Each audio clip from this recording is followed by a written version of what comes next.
Terima kasih pemirsa, Anda masih bersama kami dalam IDX Versation Closing. Ya, pemirsa, terkait dengan kesehatan keuangan BUMN yang sepertinya semakin diuji di tengah pandemi saat ini, bagaimana sebetulnya kondisinya hingga sejauh ini? Langsung saja kita ulas bersama dengan Bapak Sunarsip, selaku Chief Economist di Indonesia Economic Intelligence yang sudah terhubung bersama kami siang hari ini. Selamat siang Pak Sunarsip. Selamat siang, Mas Fajar. Ya, Pak Sunarsip, ini sebelum saya spesifik sekali ke posisi utang, begitu ya, kemampuan pembayaran. Tapi dari Anda sendiri tanggapannya atau melihatnya secara umum sebetulnya kondisi keuangan BUMN saat ini seperti apa ya Pak? Apakah masih dikategorikan cukup sehat atau justru sudah mengkhawatirkan?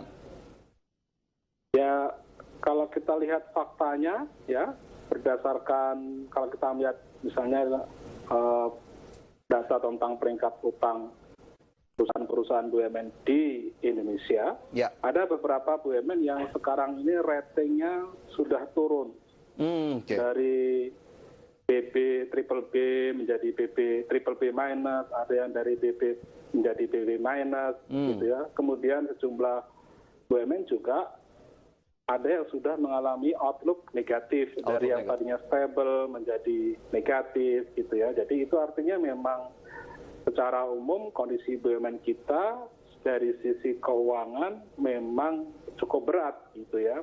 Meskipun beberapa BUMN mungkin kondisinya berbeda, ya.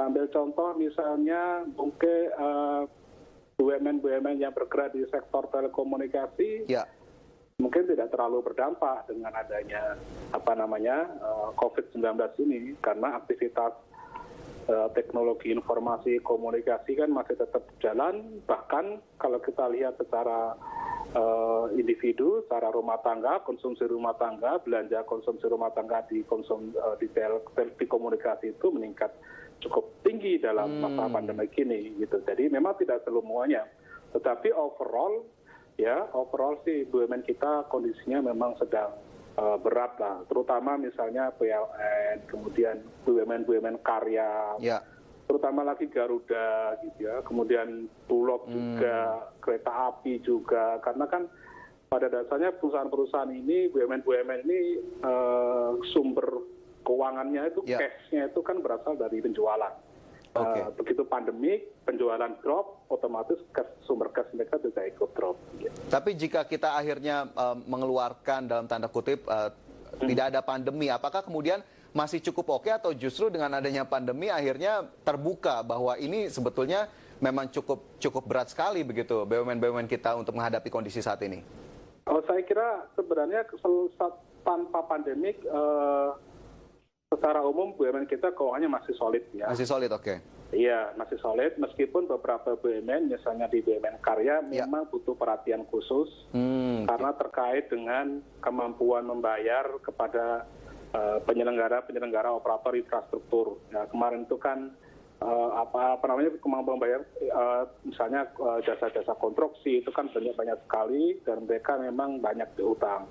Tetapi sebenarnya tanpa pandemik, tanpa pandemik, ini kan infrastruktur sudah banyak yang selesai. 1 tahun, 2 tahun ke depan ini kan sebenarnya masa-masa mulai dikomersialisasikan. Sumber pendapatan mereka kan mulai meningkat nanti 1 tahun ke depan.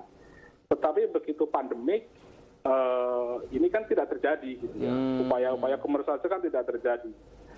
Ya, jadi akhirnya itu kan agak terhambat sedikit begitu ya, ROI-nya terutama. Betul. Jadi industri manufaktur tidak banyak yang memakai, industri jasa-jasa tidak banyak yang memakai, akibatnya over capacity, dan itu tentu mengurangi prospek pendapatan mereka, dan itu tentu mengurangi prospek kas mereka, yang kemudian juga mengurangi kemampuan membayar kewajiban jangka pendek mereka. Oke. Kira-kira gitu. Nah, terkait kemampuan membayar utang jangka pendek ataupun obligasi, kemarin ada salah satunya kita tahu ada Garuda Indonesia yang meminta untuk pengunduran salah satu obligasinya begitu yang jatuh tempo pada Juni kemarin. Nah, tapi kemampuannya sudah sangat kritis kah? Akhirnya harus dibantu oleh pemerintah dalam penyertaan modal, kemudian juga bantuan atau bailout begitu Pak Sunarsip, atau seperti apa sebetulnya?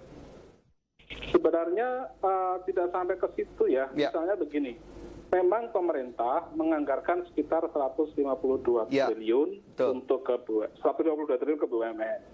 Tetapi sebenarnya itu tidak bisa disebut sebagai injeksi modal. Karena sekitar 94 triliun itu sebenarnya adalah pembayaran utang ya, Pak, kepada BUMN. Jadi itu haknya BUMN sebenarnya. Ya. Nah, kalau misalnya 94 sekian triliun itu bisa segera diselesaikan oleh pemerintah ke BUMN terkait, saya kira itu cukup bisa membantu masalah jangka pendek keuangannya perusahaan-perusahaan tersebut, dan cukup bisa membantu untuk menjaga kemampuan membayar utang-utang jangka pendek mereka. Oke, jadi kira-kira begitu. Jadi, diharapkan itu bisa menjadi stimulus untuk bisa membantu memperlancar begitu ya untuk kewajiban jangka pendek dari BUMN. Jadi itu sangat-sangat penting ya, angka pembayaran kompensasi atau pembayaran utang pemerintah ke BUMN tersebut itu untuk menjaga kemampuan likuiditas mereka dalam rangka memenuhi kemampuan pembayaran utang jangka pendek mereka. Nah, yang kan ada lagi yang namanya PMN. Ya. Tapi sebenarnya PMN itu lebih banyak digunakan untuk menaikkan leverage dari BUMN yang dapat suntikan modal, terutama untuk menopang BUMN pelaku-pelaku usaha kecil. Oke, jadi perantara begitu ya dalam tanda kutip ya. Betul. Jadi dan 25 triliun itu memang ada PMN, tapi itu sebenarnya perantara. Ya. Misalnya memperkuat perusahaan di bidang penjaminan kredit ya. Jamkrindo, Askrindo itu kan butuh diperkuat. Betul. Sementara kan pemerintah kan sudah melakukan program restrukturisasi kredit untuk UMKM. Nah, itu kan butuh peningkatan kapasitas penjaminan dan agar yang dijangkaunya bisa lebih banyak lagi begitu ya. Lebih banyak begitu. Gitu. Jadi sebenarnya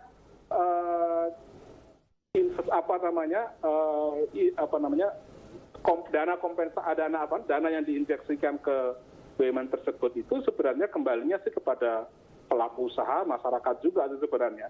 Lewat BUMN itu hanya untuk talangan aja, kira-kira begitu. Nah, tapi dari sisi BUMN-nya sendiri, Pak Sunarsi, apa sih sebetulnya yang harusnya diperhatikan untuk menjaga kesehatan keuangannya tetap terjaga begitu? Jangan sampai akhirnya benar-benar membutuhkan bantuan dari pemerintah dalam tanda kutip. Apa kemudian hal-hal yang harusnya diperhatikan utama oleh terutama para manajemen BUMN ini?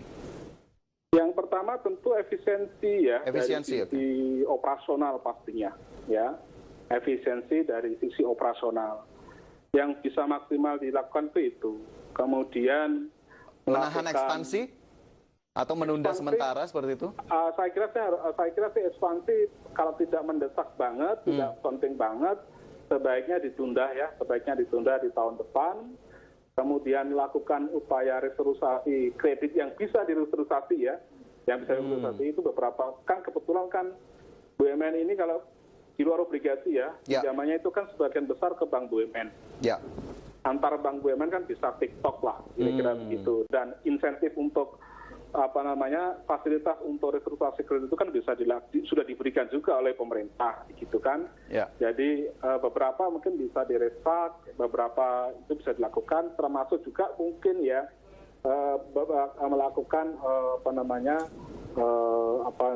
efisiensi tadi itu, efisiensi termasuk mungkin pelepasan aset-aset yang tidak produktif, yang tidak strategis itu bisa dilakukan dalam posisi di mana yang betul-betul mengalami kesulitan keuangan dalam jangka pendek. Tapi saya kira tidak banyak BUMN yang seperti itu. Ya, masih banyak yang masih cukup begitu ya. Iya, betul, kira-kira begitu. Oke, baik, itu tadi poin-poin utamanya. Semoga memang akhirnya bisa menjadi catatan juga dan mungkin bisa menjadi saran begitu ya bagi sejumlah BUMN di tengah kondisi saat ini. Pak Sunarsi, terima kasih banyak sudah bergabung bersama kami siang hari ini. Sukses selalu dan jaga kesehatan.